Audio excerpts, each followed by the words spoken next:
Hello, everyone. I hope you're all well. I know it's a difficult time at the moment. We in Liverpool seem to be suffering the worst of the country's virus, of the lockdown, the new level 3 that we've been put under.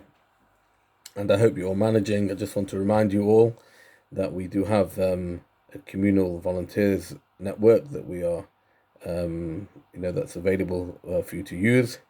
And if anyone does need anything, we are, please do contact me if I can be of support in any way. We can really make sure that we're looking after each other.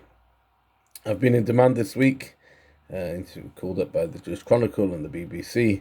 People want to know how we are doing, how it's affecting us as a community, and I hope that whilst we've had to reduce the amount of time in shul without morning minyanim except now for Shabbos, I do hope that everybody is coping and doing their best to support each other.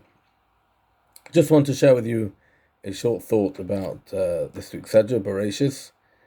We start the Torah again, as of course we finished it on Simchas Torah in very unusual circumstances. And it's very interesting. The book, of course, starts with the days of creation, the 7 days of creation, 6 days of creation, and then, of course, Hashem resting on the seventh day.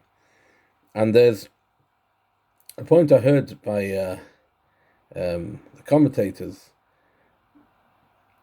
that if we look at the creation of animals in particular, and the world, the other aspects of the world before we come to the creation of man, we find that it's very general. I should speak a lot about swarms, sheretz nefesh chaya, and the life swarmed, and Hashem says yishutu, that the birds should swarm and the fish should swarm.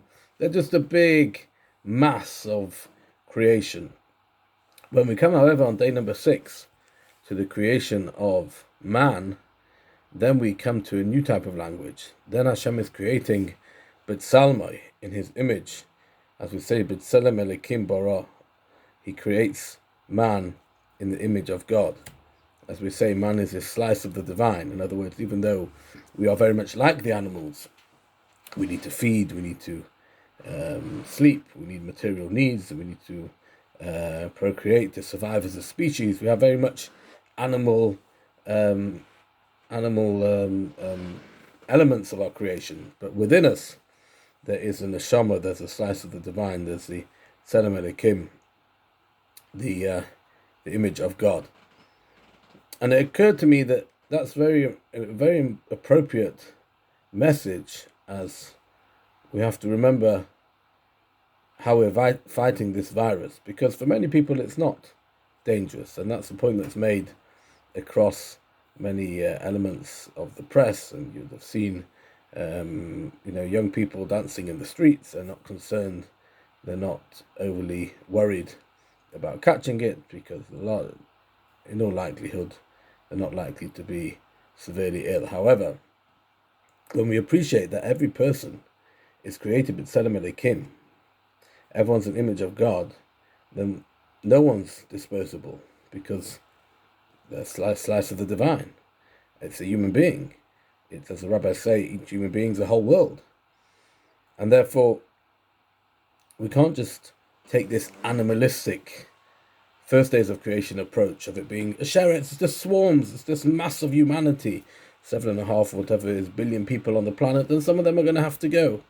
That's not how we approach it from the Jewish perspective, because the message of this week's Sedra is that everyone is a Tselem Elikim, everyone's a piece of God, everyone's soul is what we call a chelek elekam imal, is come from the heavenly slice of the heaven, from the heavenly spheres, and therefore we do have to do our utmost to protect absolutely everybody.